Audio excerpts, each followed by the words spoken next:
大家好，我是萨姐，今天和大家分享一个好看又好吃的抹茶双色吐司。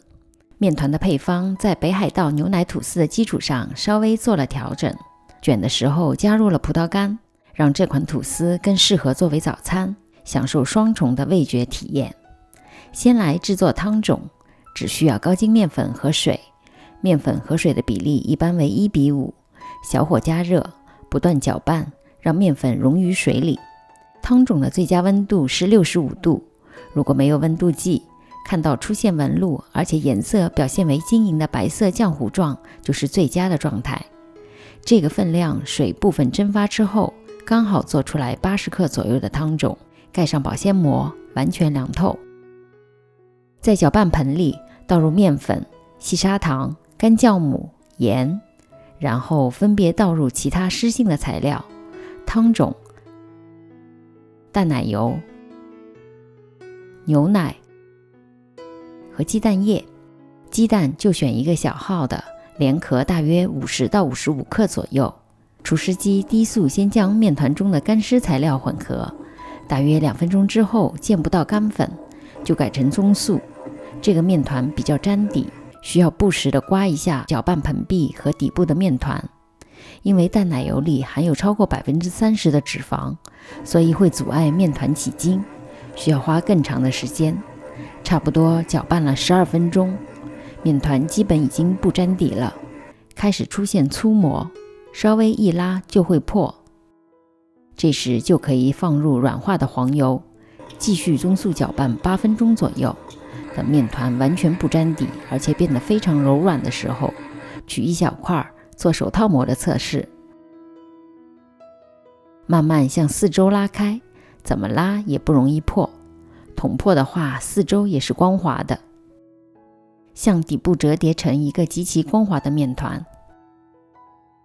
今天要做一个抹茶双色，我们来调一个抹茶色。取少量抹茶粉加水搅成糊状，面团分成2份，大小差不多就行，不用特别精确。大一点那块面团往底部折叠，碗里喷一点油防粘，盖上保鲜膜，把抹茶糊揉在小一点那块面团里，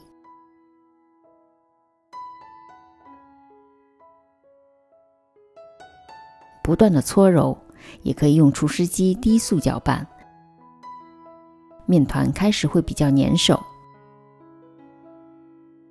揉了大约5分来钟，就明显感觉到面团越来越光滑，颜色也变得很均匀。拉出的手套膜非常的轻薄，不会轻易拉破。向底部折叠成一个光滑的面团，盖上保鲜膜。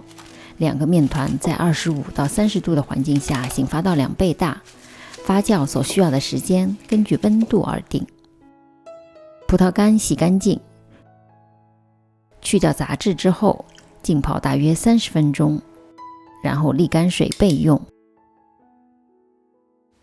这时面团也发酵好了，体积变成2倍大，手指蘸点面粉，中间戳一个洞，不塌陷就代表发得刚刚好。通过向底部折叠消除面团中的空气，然后搓揉成一个表面光滑的圆形，盖上碗松弛15分钟。现在开始整形，松弛好的面团光滑面朝下，轻轻地拍打一下，然后擀成一个宽度和吐司盒差不多宽，长度大约为30多厘米的面片。擀压的时候尽量把面团里的小气泡挤压出来。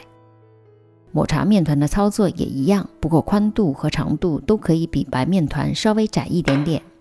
把抹茶面团叠在白面团上，贴紧，铺上葡萄干，也可以用蜜豆来代替葡萄干。由上至下的卷起，要卷得紧一点，一边卷一边往内侧推紧。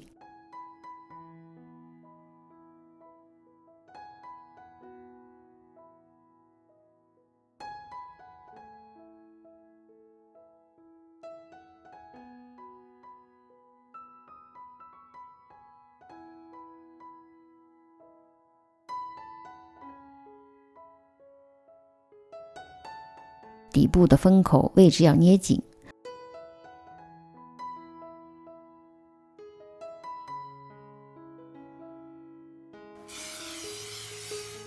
放入喷了油的吐司盒里，这是一个450克标准的吐司盒。烤箱我设定了35度，放了1碗热水，再用喷壶喷水，湿度达到 75% 到 85% 之间。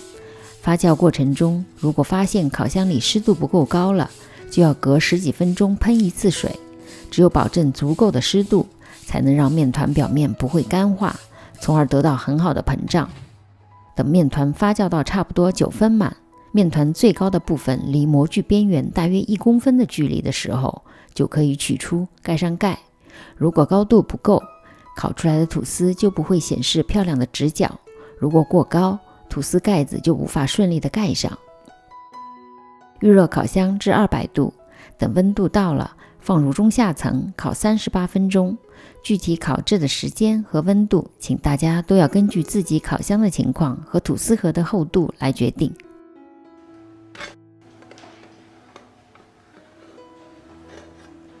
出炉后马上脱模，在架子上放凉。切开看看，很漂亮的双色螺纹吐司，夹杂着甜甜的葡萄干。抹茶也可以用可可粉或者其他蔬果粉代替。欢迎大家试试在家做这款双色吐司，然后发作业到我的 Facebook。